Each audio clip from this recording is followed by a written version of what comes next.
Hello, everyone, and welcome to The Vortex, where lies and falsehoods are trapped and exposed. I'm Michael Voris. One of the most influential members of the church in America was Archbishop Fulton Sheen. He was a TV star during the 1950s, often owning the #1 rated TV show during prime time. He was noted for his brilliance, his wit, and his charm. But nothing made him so noteworthy as his deep insights into the faith and the times in which we live.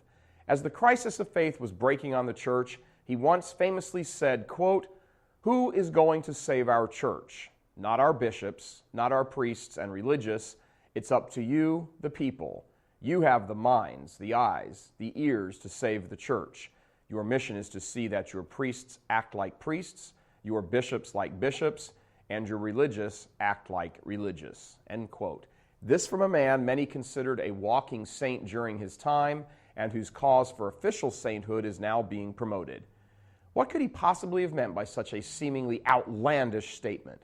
Well, Sheen was never known for subtlety. He was a plain-spoken man, brilliant man, but plain-spoken. He saw beforehand the crisis of faith that was about to envelop the church.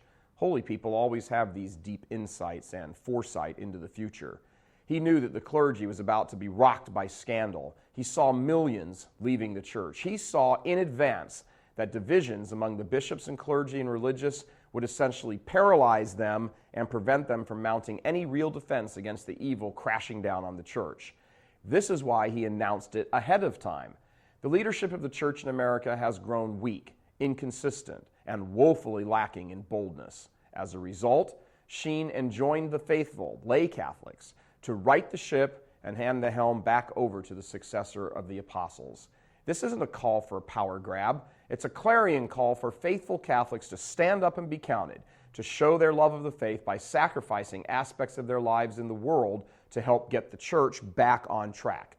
This means giving up part of the normal life of the laity to assume roles of faithful protectors and advocates of the one true faith.